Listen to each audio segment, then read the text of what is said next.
seperti apa. Oke. Nah, ini finite elemennya seperti ini dan saya bisa lihat bentuk deformnya seperti apa.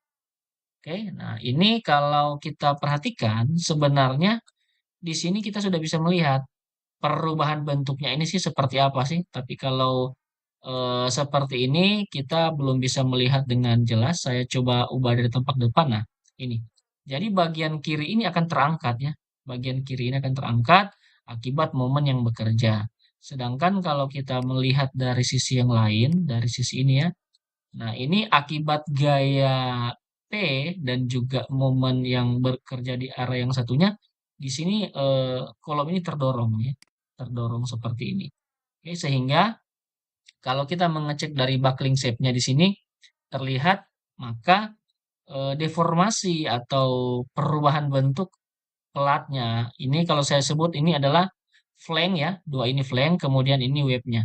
Ketika ditekan dengan gaya sebesar 300 kilonewton dan momen sebesar 80 dan 8 dan 70 kilonewton meter, maka deformasi yang akan terjadi di dalam flanknya kurang lebih seperti ini. Jadi dengan cara menggunakan aplikasi dengan cara yang benar, kita bisa memprediksi sebelum nanti kita harus diuji ya, karena memang ini berhubungan dengan sesuatu yang empiris.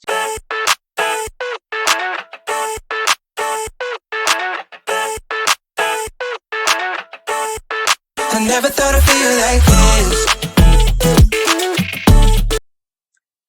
Kembali lagi dengan saya Pardi Kalumata di channel BIM Engineering Polindo. Kesempatan kali ini saya akan melakukan review suatu software atau sebuah software yang sudah cukup populer ya. Namanya adalah IDEA Statica. Nah, di software ini saya akan mereview sekaligus saya akan mencoba menghitung satu sistem koneksi sederhana ya dengan menggunakan software IDEA Statica. Nah, karena struktur ini menggunakan struktur baja, maka saya menyarankan bagi teman-teman bisa mendownload atau melihat peraturannya di SNI yang berlaku yaitu 1729/2020. Ini adapun SNI ini merupakan SNI yang digunakan untuk perencanaan struktur baja ya di sini. Jadi spesifikasi untuk bangunan baja struktural mengacunya ke SNI 1729/2020. Nah, di sini sebenarnya SNI ini merupakan saduran atau dasar pembuatannya di sini mengacu kepada standar Amerika ya. Kalau di Amerika ini saya punya yang namanya ISC. Jadi kalau teman-teman lihat di sini di dalam ini adalah ISC 36016 IDT. Oke. Jadi ini adalah ISC 36016. Jadi nanti acuannya dari sini ya semua. Jadi ini standar yang berbahasa Inggris dari Amerika, kemudian nanti oleh tim di negara kita ini disalin menjadi suatu referensi berbahasa Indonesia sehingga ini lebih mudah penggunaannya. Tetapi secara detail ini sebenarnya cukup populer ya. Artinya memang karena kita tinggal di Indonesia, kita merencanakannya menggunakan standar Indonesia meskipun aturannya itu disadur dari referensi luar negeri. Nah, di sini sebenarnya ada beberapa hal yang perlu saya sampaikan atau perlu saya bagi dengan teman-teman yang lain. Pertama itu soal standar ya di sini. Nah, ini kita perlu tahu dulu. Jadi di sini dengan jelas dikatakan bahwa material baja struktural ini, oke, pengujiannya harus merupakan bukti yang memadai sesuai dengan salah satu standar ASTM. Nah, ini ASTM ini standar Amerika dalam pasal A3.1 sehingga acuan ke ASTM-nya menjadi seperti ini. Untuk profil struktur gilas panas atau ini dinamakan hot roll sheet ya. Ini ASTM A36 dan A36M dan seterusnya seperti ini. Oke, nah ini ada banyak referensinya ya. Nah, di sini saya akan coba bagikan bagaimana cara kita menggunakan software IDEA Statica untuk mendesain atau menghitung kemampuan dari suatu sambungan. Di sini saya coba menggunakan base plate saja.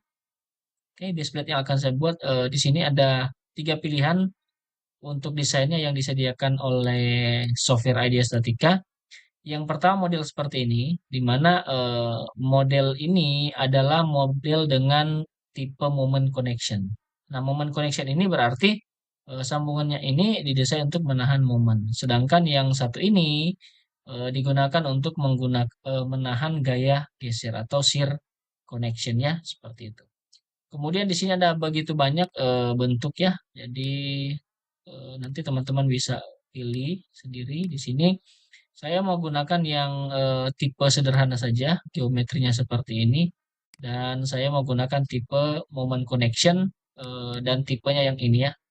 Bisa juga menggunakan yang ini. Oke, tetapi saya akan coba menggunakan yang ini saja. Oke, selanjutnya kita pilih create project di sini. Nah, ketika kita create project maka akan ditampilkan tampilan seperti ini. Jadi ini adalah tampilan awal di mana di sini ternyata dibebani dengan beban sebesar 300 ya di sini. Nanti kita lihat bersama di sini untuk bebannya 300, oke, dan di sini untuk gaya aksial dibebani dengan 300 kilonewton, kemudian momen arah Y-nya 70 kilonewton meter dan momen untuk MZ-nya ini adalah 8 kilonewton. Jadi dia dibebani dari tiga arah ya, momen MZ dan MY dan juga dari gaya aksial atau gaya yang tegak lurus dengan sumbu kolom baja ini. Nah, selanjutnya di sini akan saya coba analisis kira-kira dengan beban seperti ini, oke, dan kita akan melakukan sedikit kustomisasi untuk mengubah ukuran plat kira-kira seperti apa bentuk deformasi atau perubahan bentuk yang akan terjadi pada struktur baja yang ditanam di dalam kolom seperti ini atau kita namakan ini adalah base plate ya, seperti itu. Oke, di sini modelnya seperti ini, teman-teman bisa lihat. Selanjutnya di sini saya akan mencoba mengecek dulu. Oke, pertama yang akan saya cek adalah yang ini ya. Jadi saya klik dulu di bagian operationnya ini. Oke, seperti ini untuk widerness-nya ini kolom, kemudian related to BP1. Nah, materialnya di sini saya menggunakan A36 ya di sini sesuai dengan standar yang ini ya. Jadi di sini kita akan menggunakan A36. Oke. Kemudian di sini ya A36 yang ini. Kemudian yang berikutnya di sini untuk tipenya jika misalkan nanti teman-teman mau mengganti atau mau menambah, teman-teman tinggal klik saja di tanda plus ini, kemudian dipilih saja. Di sini ada begitu banyak pilihan material ya. Oke, ini saya close. Kemudian ketebalannya di sini untuk widenernya ini menggunakan ketebalan 14 dan cross sectionnya ini di semua bagian. Oke, nanti kita cek. Kemudian untuk pengelasannya di sini ketebalannya kurang lebih 10 mili ya. Di sini saya coba klik dulu. Oke, ini 10 mili. Tipenya di las luar dalam ya di sini. Oke, ini nanti kita cek juga di sini. Berikutnya di sini kalau saya klik yang ini ya, BP1 akan muncul base plate-nya. Nah, base plate-nya ini menggunakan tebal 16. Kemudian di sini saya coba kurangkan saja menjadi 14. Kita akan cek nanti apakah dia masih sanggup tidak ya. Kemudian berikutnya baut ya di sini atau kita biasa menyebutnya angkur ya. Kalau baut itu biasanya pendek. Ini angkur. Angkur ini panjangnya 300 mili atau 30 cm. Saya lihat di sini. Oh ya, betul 30 cm. Kemudian di sini bisa kita lihat di sini untuk angkur ya menggunakan diameter 16 A325M ya. Teman-teman lihat di sini ini kan untuk batang, kemudian untuk angkur di sini harus A325M. Jadi kita selain menggunakan material, kita juga harus tahu dengan standar yang ada. Oke, di sini. Berikutnya setelah angkur sudah, base plate-nya sudah, untuk member ya di sini saya klik untuk kolomnya. Oke, kolomnya di sini menggunakan tipe yang ini 1263. Oke, kita biarkan saja. Nanti kita cek terakhir apakah dia mampu atau tidak. Nah, jika pengecekan semuanya ini sudah dianggap sesuai atau sudah oke, Nah, teman-teman di sini bisa mengatur ya untuk contoh foundation blocknya ini berapa sih ukurannya, ini bisa diatur. Nah, jika sudah selesai, teman-teman tinggal dari desainnya ini masuk ke calculate seperti ini. Nah, kita tunggu di sini software akan menghitung kemampuan angkur menahan beban ya. Nah, di sini kita perhatikan yang berwarna hijau ini adalah bagian dari base plate-nya ya. Sedangkan kalau saya klik yang ini, oke, hasilnya seperti ini. Analisisnya komplit 100%, untuk platnya memang harus maksimalnya 5% tegangan yang terjadi. Untuk angkur di sini 50%. Jadi secara keseluruhan sebenarnya ini sudah aman ya. Seperti itu. Nah, kita akan melihat lebih jauh di sini berapa besar gaya-gaya yang bisa ditahan oleh baut, angkur dan juga kombinasi dari pengelasan dan stiffener ini. Oke, di sini saya jadikan solid, ini transparan, kemudian ini wireframe. Saya gunakan solid saja biar kita lebih mudah melihat. Berikutnya saya akan mulai lakukan pengecekan di sini. Nah, ketika kita mengecek, kita akan memeriksa satu per satu. Nah, yang pertama yang akan saya cek di sini adalah strain-nya ya, atau tegangannya di sini berapa yang terjadi. Oke, saya calculate stress strain buckling di sini. Jadi kita akan mengecek nanti pola perubahan bentuk ketika base plate ini mengalami gaya tarik akibat gaya yang bekerja pada angkur. Kita bisa melihat perubahannya seperti apa sih? Ya. Oke, di sini sudah selesai dianalisis. Oke, masih aman, ada buckling 15,94. Kemudian saya mulai di analisisnya, saya lihat ke platnya. Di dalam analisis plat, kalau teman-teman perhatikan di sini, saya klik seperti ini ya. Ini saya klik dulu. Oke, nah di sini platnya adalah BP1 ya, di sini base plate 1 dengan ketebalan 14 mili, harusnya dia cukup kuat ya di sini. Kemudian untuk plat pengakunya di sini, oke, kalau saya pilih yang ini, nanti akan disortir seperti ini ya. Ini saya klik seperti ini. Nah, yang ini seperti ini. Kita bisa lihat di sini. Ini masih cukup kuat ya dengan ketebalan 14. Karena kenapa saya mengatakan cukup kuat? Karena tegangan yang terjadi pada plat ini kurang dari tegangan yang diizinkan 5%. Ini masih cukup kuat sehingga kalau misalkan kita nanti melakukan efisiensi ini bisa kita kurangi tebalnya. Tapi tentunya harus diperhitungkan dengan kondisi yang lain. Oke, setelah kita mengecek plat, saya akan mengecek untuk angkur. Oke, nah untuk angkur di sini saya coba klik salah satu ini ya, saya buat transparan dulu. Saya pilih yang ini misalkan untuk angkurnya. Nah, ada 4 buah angkur di sini. Kita pelajari bersama-sama di sini. Pertama yang angkur A1. Nah, angkur A1 ini statusnya oke, aman. Kenapa? Karena memang di sini dinyatakan dia mampu. Dari mana saya bisa tahu dia mampu? Kita lihat di sini, kemampuannya yang bekerja itu hanya sekitar 42,9%. Jadi gaya yang bekerja di sini 176,4 kilonewton, tapi kemampuan menahannya ada di 572 kilonewton. Jadi sebenarnya angkurnya ini juga kita bisa ubah dimensinya. Oke. Kemudian pengelasannya di sini saya cek pengelasannya cukup oke. Di sini aman ya. Oke, kenapa? Karena pengelasan ini kalau kita lihat yield-nya ini ada di 46,2%.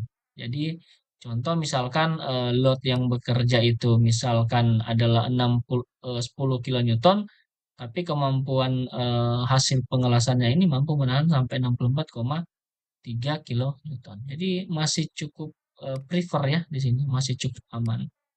Berikutnya saya akan mengecek ke bagian stress in contact ya di sini. Apa yang akan terjadi kalau saya mengecek di stress in contact? Kita bisa lihat di sini. Oke, ini sangat boros ya karena memang di sini terlihat tegangannya yang terjadi kecil. Tapi kita akan mengecek juga dengan bagian yang lain ya di sini. Saya contoh akan mengecek terhadap strain-nya ya di sini. strainnya. Kemudian di sini saya lihat dari equivalent stress ya. Nah, equivalent stressnya seperti ini. Dari diagram warna, saya bisa membaca ternyata yang besar ada di bagian angkur ya. Memang benarnya kalau untuk base plate itu biasanya di bagian angkur ini akan mengalami eh, defleksi atau deformasi yang cukup besar di sini. Karena memang bagian ini akan tertarik. Nanti saya akan tunjukkan bagaimana beban plat ini akan tertarik dan mengalami perubahan bentuk. Kemudian untuk plastic strain-nya di sini tidak ada karena memang kita hanya menggunakan equivalent. Yang berikutnya, saya akan melihat gaya tarik yang terjadi pada baut. Nah, di sini saya coba perlihatkan untuk bolt force-nya di sini ternyata di sini setiap baut itu berbeda ya. Jadi ada yang 30,1, 45,2 di sini kita lihat. Jadi tidak sama. Jadi berapa yang mengalami gaya angkat itu yang akan nanti kita tinjau. Nah, setelah itu saya akan lihat mesh-nya. Nah, mesh ini kita akan lihat bentuk dari finite elemennya seperti apa. Oke. Nah, ini finite elemennya seperti ini dan saya bisa lihat bentuk deformnya seperti apa. Oke. Nah, ini kalau kita perhatikan sebenarnya di sini kita sudah bisa melihat perubahan bentuknya ini sih seperti apa sih. Tapi kalau seperti ini kita belum bisa melihat dengan jelas. Saya coba ubah dari tampak depan. Nah, ini. Jadi bagian kiri ini akan terangkat ya. Bagian kiri ini akan terangkat akibat momen yang bekerja. Sedangkan kalau kita melihat dari sisi yang lain, dari sisi ini ya. Nah, ini akibat gaya P dan juga momen yang bekerja di area yang satunya. Di sini kolom ini terdorong ya. Terdorong seperti ini. Oke, sehingga kalau kita mengecek dari buckling shape-nya di sini terlihat, maka deformasi atau perubahan bentuk pelatnya ini kalau saya sebut ini adalah flank ya, dua ini flank, kemudian ini wave-nya. Ketika ditekan dengan gaya sebesar 300 kN dan momen sebesar 80 dan 8 dan 70 kN-meter, maka deformasi yang akan terjadi di dalam flanknya kurang lebih seperti ini. Jadi dengan cara menggunakan aplikasi dengan cara yang benar, kita bisa memprediksi sebelum nanti kita harus diuji ya, karena memang ini berhubungan dengan sesuatu yang empiris. Jadi bukti butuh pembuktian. Nah, ini akan tertekuk seperti ini bucklingnya dan akan mengalami deformasi seperti ini. Jadi cukup mudah bagaimana cara kita menganalisis ya perubahan deformasi pada struktur baja dengan tipe sambungan base plate dengan model seperti ini. Saya harap video ini bisa membantu teman-teman yang bertanya. Dan jika ada pertanyaan, silakan tanyakan di kolom komentar dan saya akan berusaha menjawab ya. Sekian tutorial dari saya untuk review software IDEA Statica. Sampai jumpa di tutorial selanjutnya. Pada bagian akhir sebenarnya kita bisa membuat report ya di sini. Oke, jadi reportnya ini kita ketika selesai menghitung, biasanya kalau kita menghitung menggunakan Excel dan beberapa software yang semi manual, itu kita harus mengetik lagi atau menggambar lagi polanya. Tetapi jika kita menggunakan software IDEA Statica ini, kita bisa langsung melihat ini datanya, kemudian ini gaya-gaya yang bekerja, kemudian ini hasil analisis dalam elemen platnya dan base plate-nya. Oke, kemudian kita bisa lihat di sini untuk strain check-nya ya, di sini strain check-nya seperti ini, gaya-gaya yang bekerja pada baut dan pengelasannya seperti apa. Oke, sehingga di sini kita bisa menyimpulkan bahwa untuk tipe sambungan seperti ini cukup aman. Sekian dari saya, sampai jumpa di tutorial selanjutnya. Terima kasih. I never thought I'd feel like this.